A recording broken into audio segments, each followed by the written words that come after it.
pulo do gato é saber o que é apostasia. Porque no português, na nossa cultura, nós temos uma palavra que é um falso cognato.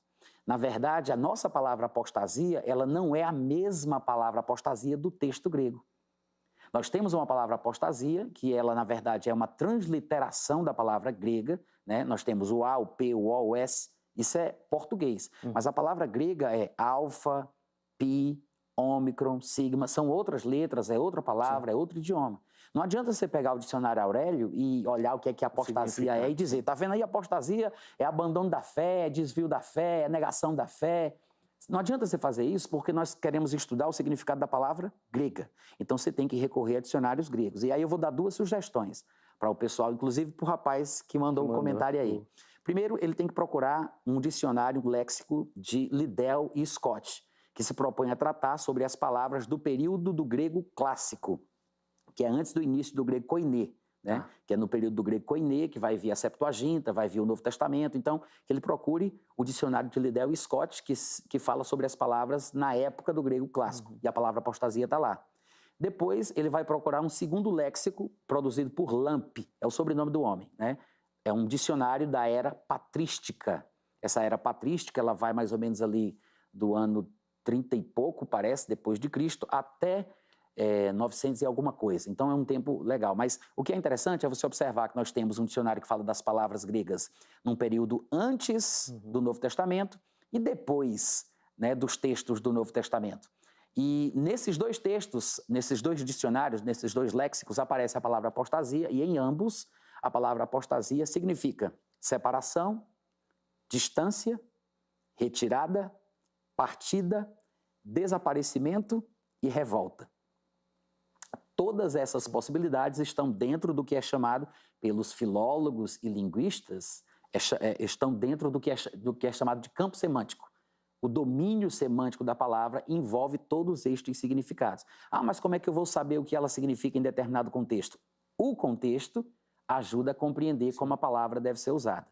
Então, esse é um problema que as pessoas não entendem. Elas pegam a palavra apostasia do português, porque veem a palavra apostasia aqui e pensam que é exatamente a mesma coisa. No português, a palavra apostasia significa o quê? Negação da fé, desvio, abandono. No grego não era assim.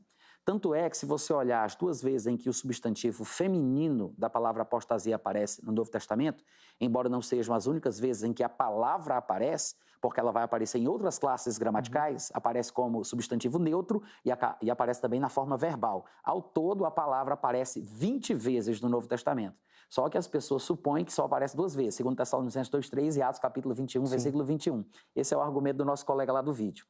Aí o que é que acontece? Nessas duas vezes em que a palavra aparece na forma substantivada, substantivo feminino, ela também precisa de uma classificação para que se saiba do que o objeto, a pessoa, o sujeito está se distanciando. Em português, se eu dissesse assim, Marquinhos apostatou, todo mundo entende o seguinte, que ele abandonou a fé, chutou o pau da barraca, negou Jesus, né? No grego, não. É por isso que lá em Atos 21:21, quando ouviram falar que Paulo estava ensinando aos judeus que viviam entre os gentios a apostatarem de Moisés, foi preciso dizer que era de Moisés. Não bastava dizer, não, você está ensinando aos judeus a apostatarem. De quê? Apostatarem da carne de porco? Apostatarem da carne sacrificada aos ídolos? Apostatarem de costumes gentios? Apostatarem de quê? Tinha que ser claro. Então, o escândalo é porque Paulo ensinava aos judeus convertidos, que viviam numa comunidade mista, também permeada por gentios, a apostatarem de Moisés. Porque os irmãos que falavam com Paulo poderiam ter ficado mais escandalizados ainda se Paulo estivesse ensinando aos judeus que apostatassem de Jesus. Sim. Então, apostatar simplesmente no texto bíblico não quer dizer nada. Que é por isso que lá em Atos 21:21, o texto é bem claro em dizer que Paulo, claro, eles pensavam que Paulo dizia isso, que Paulo ensinava a apostatarem de Moisés. E em 1 Timóteo 4:1, na forma verbal, a palavra aparece ali, mas ele também mostra o seguinte, que nos últimos dias o Espírito Santo afirma expressamente que alguns apostatarão da fé. Ele não diz apostatarão, porque isso não quer dizer nada. Sim. Tem que haver uma classificação, uma adjetivação, para que a pessoa entenda de que está havendo o afastamento. Em outras palavras, a palavra apostasia ela é uma palavra grega formada por dois outros vocábulos gregos, apo e histemi, que é um verbo.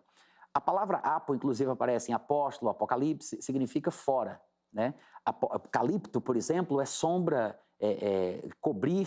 Então, quando você tem a palavra apocalipto, você está dizendo que está tirando, você está descobrindo, tirando das sombras, você está revelando, tá deixando as claras. Isso é apocalipse. Sim. Afisteme é o verbo do qual se origina a palavra apostasia, é uma formação de apo com risteme. Apo é fora, para fora, e risteme significa ficar em pé, se posicionar, tomar postura ou alguma coisa assim. Em outras palavras, quando você junta os dois vocábulos, você está dizendo que a palavra significa se distanciar, se separar, afastar-se, retirada, partida. Vai depender do contexto. Então, apostasia significa exatamente isso. Retirada, partida, distanciamento, separação. Pode ser uma coisa boa, como inclusive aparece nos textos do Novo Testamento em sua forma verbal, e pode ser uma coisa ruim. O contexto é que vai determinar isso.